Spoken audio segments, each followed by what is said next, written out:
Oh, sabi niya, bakit wala nang bago upload? Chill lang kayo. Grabe naman itong mga nagkikripto-kriptoan na to.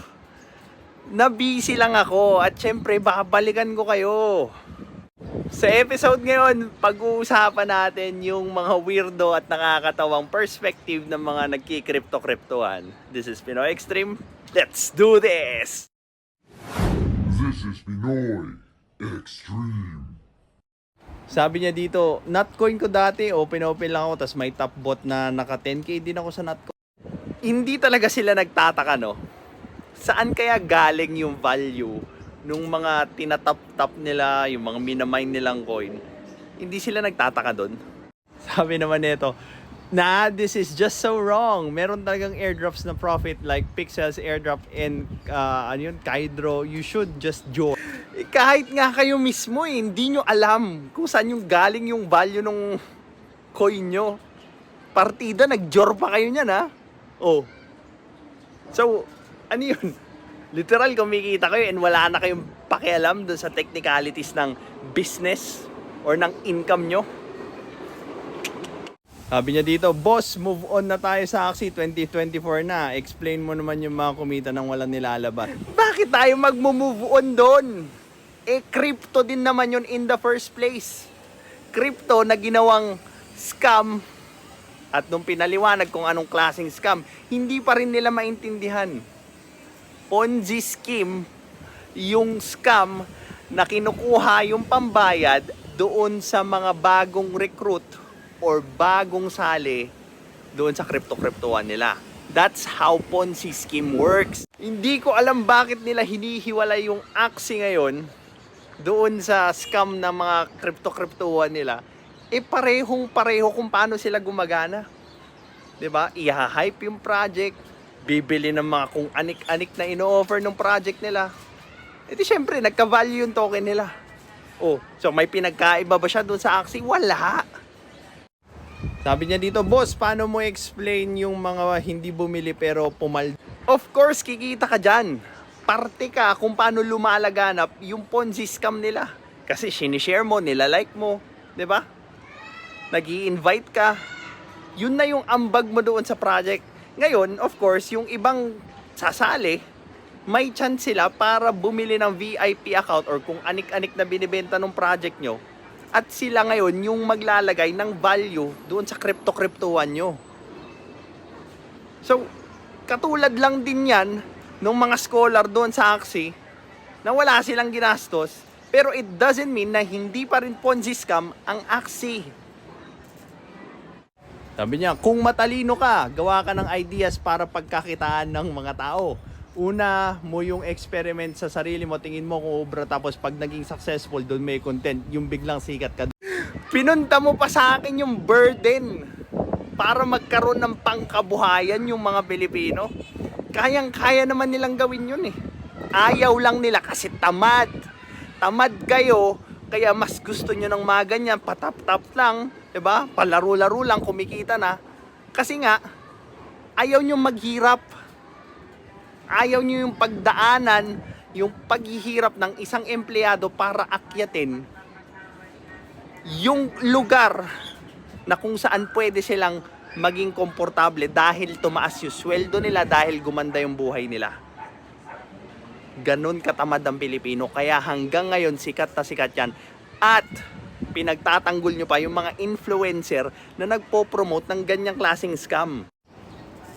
Yan ang sinusubukan ng lahat ng kumpanya o investors, makagawa o makahanap ng proyekto na kaya mag-sustain. Kaso wala eh, imbis na makahanap sila ng taong tatangkilik. May point pa pala na gusto ko isingit. Ito yung pinakamagandang sample sa crypto, yung poker chips. Yung sa'yo wala yung value, poker chip ng casino meron. Bakit kaya? Saan ba nagagamit? Pinasok mo na naman yung poker chips. Binibili kasi yan or pinapalitan mo ng pera para yung poker chips yung magamit mo sa paglalaro doon sa loob ng casino. Kaya siya may value.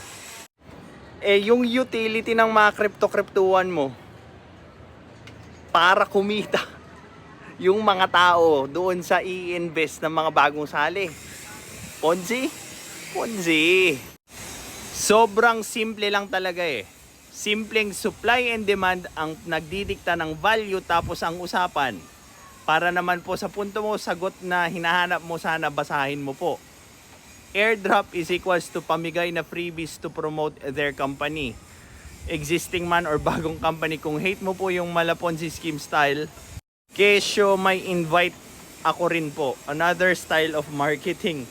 So kahit anong industry, hindi yan mawawala, pero doesn't mean na there's invites a Ponzi agad. Alam mo rin po kung ano mismo yung meaning ng Ponzi, then how. Natawa ako dun sa supply and demand niya.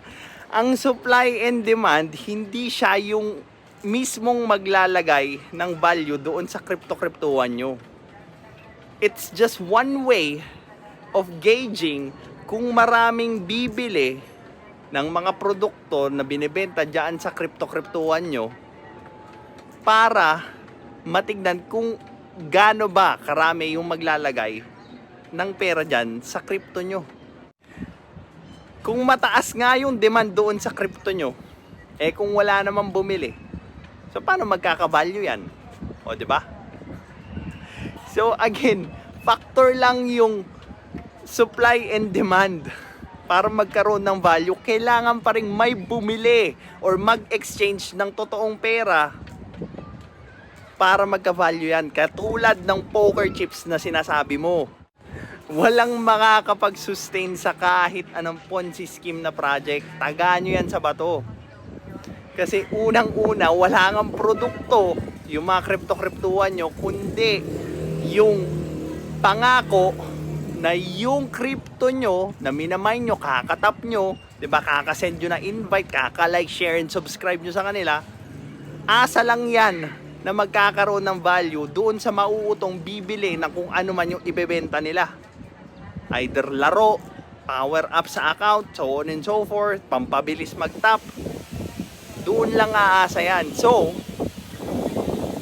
yung mga taong mauuto dyan ngayon, iwi-withdraw lang yung pera nila doon sa crypto na pinunta nila nung mga taong naunang mag-tap or naunang magkaroon ng crypto. Tapos alam nyo pa ba yung ibang pang-uto nila dyan? Sinasabi nila, oh, partner kami with this big name, Samsung, Apple, kung ano-ano pa. Ginawa na yan ng mga nauna eh, di ba? Natawa pa nga ako, may isa pa yung backed by Snoop Dogg. Napakadaling magsabi nun. 'Di ba? Napakadaling mag-drop names na eto ako, eto yung kapartner sa amin, so on and so forth. Pero yung structure kung paano magkakaroon ng value yung crypto-cryptoan nila, katulad sa Ponzi scam. Galing sa mga investor na nag-i-invest yung pera nila.